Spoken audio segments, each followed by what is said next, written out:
অসমীয়া সাহিত্য সংস্কৃতিলৈ বিষ্ণু ৰাভাৰ অৱদান। আৰম্ভণি। অসমীয়া সাহিত্য আৰু সংস্কৃতিৰ ইতিহাসত বিষ্ণুপ্ৰসাদ ৰাভাৰ নাম চিৰস্মৰণীয়। বিষ্ণুপ্ৰসাদ ৰাভা এজন বিশিষ্ট শিল্পী, সাহিত্যিক, সংগীতজ্ঞ, নাট্যকাৰ, অভিনেতা, চিত্ৰশিল্পী আৰু সমাজ সংস্কাৰক আছিল। তেওঁ কলাগুৰু নামেৰে জনা যায়। অসমীয়া সংস্কৃতি, সাহিত্য আৰু সংগীতৰ বিকাশত তেওঁৰ অৱদান অতুলনীয়। সাহিত্যৰ ক্ষেত্ৰত অৱদান।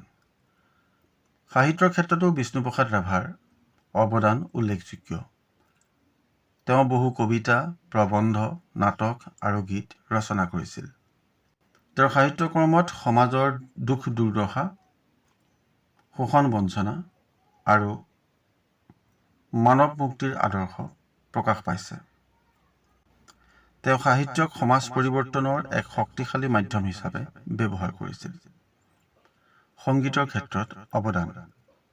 বিষ্ণু ৰাভাই বহু কালজয়ী গীত ৰচনা আৰু সুৰাৰোপ কৰিছিল। তেওঁৰ গীতসমূহক ৰাভা সংগীত বুলি কোৱা হয়। এই গীতসমূহত দেশপ্ৰেম, মানৱতা, প্ৰকৃতি আৰু সমাজ চেতনাৰ প্ৰকাশ দেখা যায়। নৃত্য আৰু নাট্যকলাৰ বিকাশ।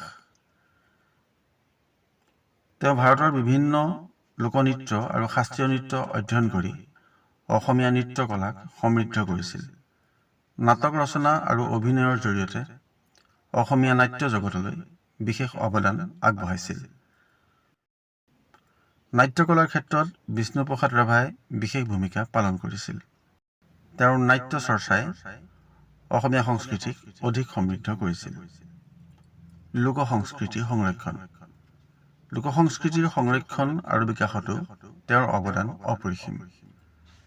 তেওঁ অসমৰ বিভিন্ন জনগোষ্ঠীৰ লোকসংগীত, নৃত্য আৰু সংস্কৃতিৰ অধ্যয়ন কৰি সেইবোৰক জনসাধাৰণৰ আগত তুলি ধৰিছিল।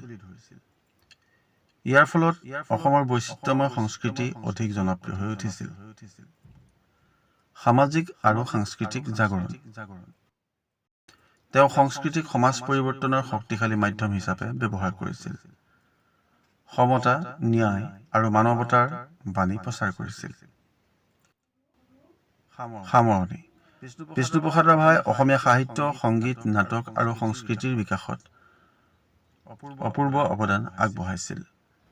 তেওঁৰ আদৰ্শ, চিন্তা আৰু সৃষ্টিকৰ্মই আজিও অসমীয়া সমাজক অনুপ্ৰাণিত কৰি আহিছে।